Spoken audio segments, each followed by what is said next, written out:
Een 24-jarige Vlissinger is veroordeeld tot 12 jaar cel voor de moord op Thomas. Vorig jaar bij de Jumbo-supermarkt in Vlissingen. De straf is lager dan de eis van het OM. En voor de familie van Thomas is de uitspraak een flinke tegenvaller. En verder in deze Zeeland nu. Ondanks twijfels volop vertrouwen in nieuwe bus. En stapelen maar in speciale prullenbak.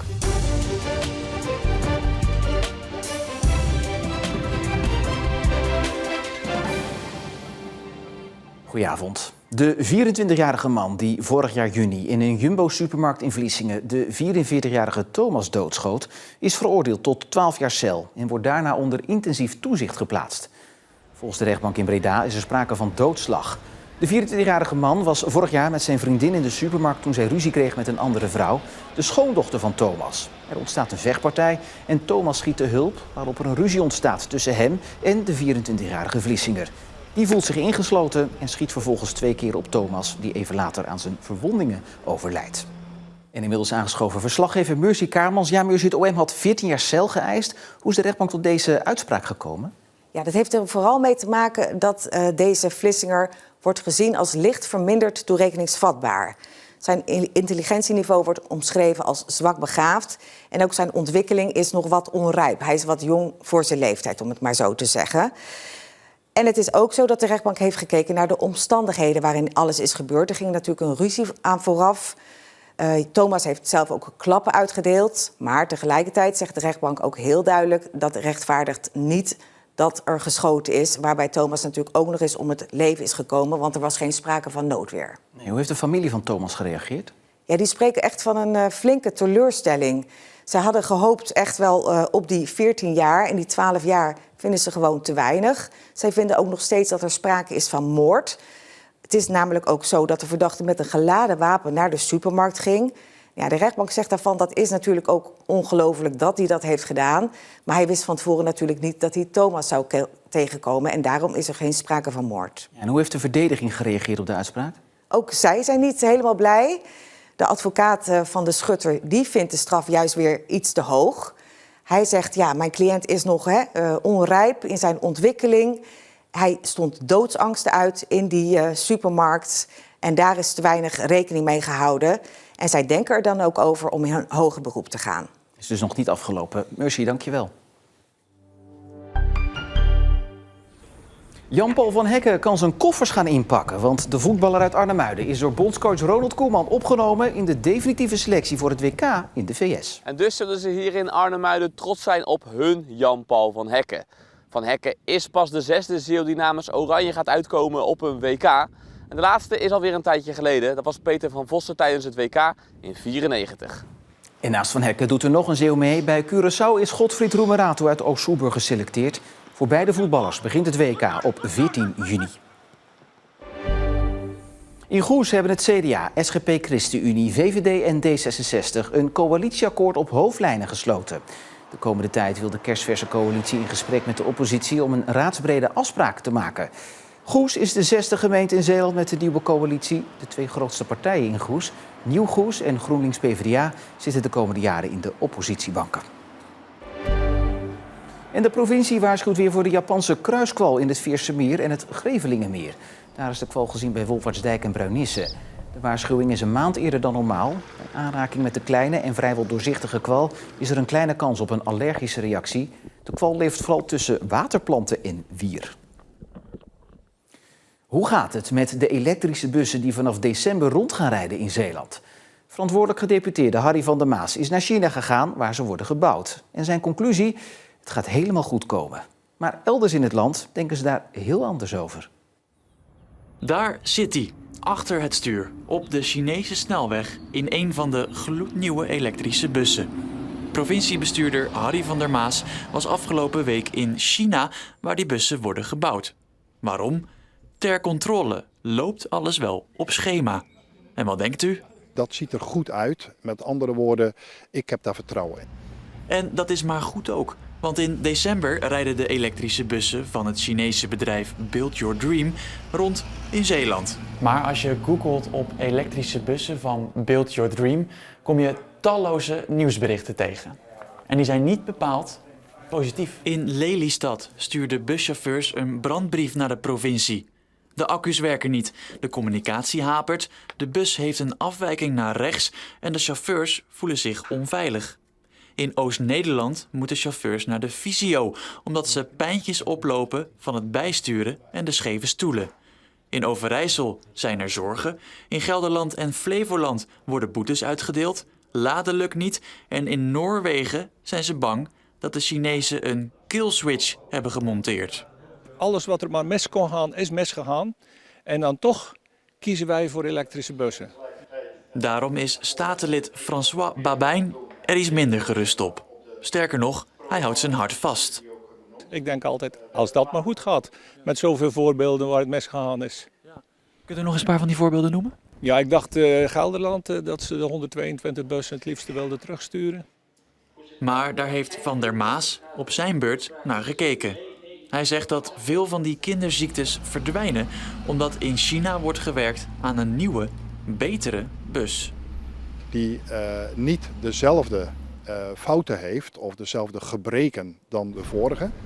En daarbij komt dat Van der Maas de opdracht heeft om het openbaar vervoer te verduurzamen. Ja, maar er zijn ook mogelijkheden met dieselbussen, die dus met het HVO-brandstof, dus dat is ook al een stuk milieuvriendelijker.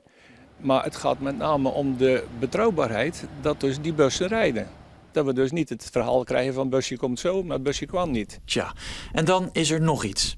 Is er wel genoeg stroom voor die elektrische bussen? Algemeen bekend is dat het stroomnet overal propvol zit. Dat klopt, daar heb ik inderdaad ook wel wat zorgen om gehad. Krijgen we dat vroegtijdig voor elkaar. Op dit moment wordt er ook aan gewerkt op meerdere plekken in Zeeland om dat te realiseren. Maar ja, dat gaat goed komen. En wat betreft die andere punten, het wordt afwachten.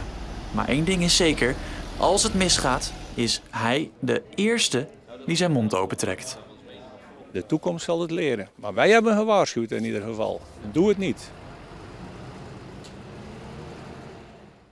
En mocht het helemaal in de soep lopen met de elektrische bussen, Van der Maas was in China ook erg onder de indruk van de zelfrijdend openbaar vervoer. Iets waar hij wel oren naar heeft. Dus wie weet rijdt er straks een chauffeurloze bus rond in Zeeland. Goes is 3 nieuwe rolstoelvriendelijke routes rijker, waaronder in Wolvaartsdijk. Erg leuk, ja. Ik vind het een leuke route. In ieder geval het stukje route wat we net hebben gereden was erg leuk. Want je ziet een stuk van de oude kern, maar je ziet ook wat natuur. Dat vind ik erg fijn. En het is gewoon goed rolbaar. En voor die rolbaarheid moeten de paden wel aan een aantal voorwaarden voldoen. Dat het in ieder geval toegankelijk is met je rolstoel. Dat je niet ergens achter blijft steken. Veel mensen in een rolstoel hebben ook pijn. Dus vervelende drempeltjes, let daar even op. Grind is wel een lastige en zorg ook dat het toegankelijk is. Dus geen auto's, geen fietsers, geen kliko's, geen bordjes. Die zijn lastig. In Zeeland zitten naar schatting 2500 rolstoelgebruikers. Naast Goes zijn er ook rolstoelvriendelijke paden in Schouwen-Duiveland en Rijmerswaal. En een dagje strand maakt hongerig. In Zoutelande is de keuze dan snel gemaakt. Met 2 pizzeria's in de buurt halen of bestellen veel mensen een pizza, die ze vervolgens op het strand opeten. Maar al die pizzadozen zorgen ook voor een probleem. Er worden hier best heel veel pizza's in dozen aangevoerd. Hè? Voor mensen die op het strand zitten. Een aantal pizzeria's in de buurt, maar ook bezorgservices. Die dan op het strand of hier op het duin op de dijk hun pizza opeten. En dan die dozen kwijt moeten. Daarom heeft de gemeente nu 2 speciale pizza-prullenbakken geplaatst.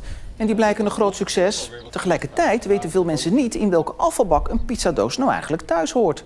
Ja, je zou denken dat het verpakking is, dus bij de verpakkingsafval hoort. Maar er zitten vaak voedselresten in, de dozen zijn vet. Dus daarmee horen ze eigenlijk bij het restafval. Alleen die containers restafval, daar gaat natuurlijk heel veel andere dingen ook in. En die containers die zitten heel snel vol als je daar een aantal pizzadozen in stopt. Dus vandaar dat we nagedacht hebben over oplossingen voor dat vraagstuk. Het gaat hier trouwens nog om proefmodellen. Ze worden nog verbeterd. Nu waait er nog wel eens een doos weg of worden ze nat. En het was weliswaar iets koeler dan gisteren vandaag, maar het was nog steeds warm. En door de hoge temperaturen wordt het in de natuurgebieden ook weer droger. In vrijwel het hele land geldt een verhoogd risico op natuurbranden. De veiligheidsregio is daarom extra alert, want een kleine brand groeit al snel uit tot een grote. Nou ja, kijk, je ziet dit wel. Als ik mijn voet nog maar inzet, je hoort het gewoon kraken, zo door is het. Dit is gewoon allemaal dood. Ja, en als je dit beet pakt, en dat verkruimelt helemaal. Dat is schotdroog. Dus ja, dit heeft heel weinig nodig om te gaan branden. Nou, en als je dit dan zo ziet, dan kun je je voorstellen dat hier een brand heel snel doorgaat. Het dode materiaal, dat is voor ons wel het grootste gevaar. Ja, want hoe snel brandt dit? Ja, ik heb geen lucifers bij me, maar als je een lucifertje bijhoudt, dan gaat het branden. Een natuurbrand kan elke dag ontstaan, zelfs in de winter. Dus alleen de snelheid waarmee zo'n natuurbrand uit kan breiden, dat zijn zaken waar je zorgen over kan maken. De veiligheidsregio besloot gisteren het risiconiveau voor natuurbranden te verhogen vanwege het warme weer en het uitblijven van regen. 2 van de dingen die de brandweer in de gaten houdt. Als dan de luchtvochtigheid ook nog eens droog is en blijft, met name ook 's nachts, en het gaat hard waaien, ja, dan heb je eigenlijk een soort giftige cocktail bij elkaar die het maakt dat een brand zich heel snel uit kan breiden. Maar je hebt ook in diezelfde week gezien dat het ook op een paar plekken flink misgegaan is. Had het hier ook zomaar zo kunnen gebeuren? Ja, zo'n brand kan hier ook ontstaan en dan zou je hier dezelfde gevolgen kunnen hebben. We hebben het geluk dat wij best goed bereikbare natuur hebben, dus we kunnen tot redelijk dichtbij komen.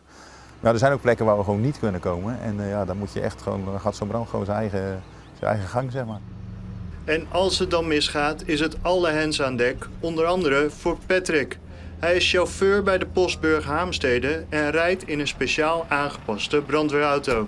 Zoals je aan de voorkant gelijk ziet, zit er een lier op. Daarnaast zie je een blauwe stang aan de onderkant. Daar kunnen wij water uit laten komen en dan kunnen wij zeg maar een pad maken. Ja, dit is een straalpijp. Normaal gesproken ben je misschien gewend met rode slangen en dat de mensen lopen. Maar wij kunnen inderdaad rijdend spuiten, dus wij kunnen dit erop klikken. Normaal gesproken zit dit onder de banken. En dan klik het erop. Dat is natuurlijk allemaal mooi, maar de brandweer gebruikt het natuurlijk liever niet. Daarom zijn ze duidelijk over wat je niet moet doen in de natuur. Ja, net zoals roken, het hoeft niet veel te gebeuren en het kan gaan branden. Of glas weggooien bijvoorbeeld, zie je ook heel veel. En net zoals glas werkt als een vergrootglas. Weet je misschien nog van vroeger als klein kind spelen met een vergrootglas. Je hebt zo een brandje. En ook elkaar aanspreken, want dat is best lastig. Maar zeker als we in die fase extra let zetten. Wij zijn gewoon als mens in meer dan 70% verantwoordelijk voor het ontstaan van die natuurbrand. Ja, want doe je dat wel eens als je rondloopt in het bos? Als ik iemand zie roken, zeg ik er wat van. Ja. Maar gelukkig zie ik het heel weinig. Dus de mensen houden zich daar best goed aan. Maar als ik het zie, ga ik er wat van zeggen, zeker. En als er dan toch brand ontstaat, is de brandweer duidelijk. 112 bellen, vertellen waar het brandt en dan wegwezen.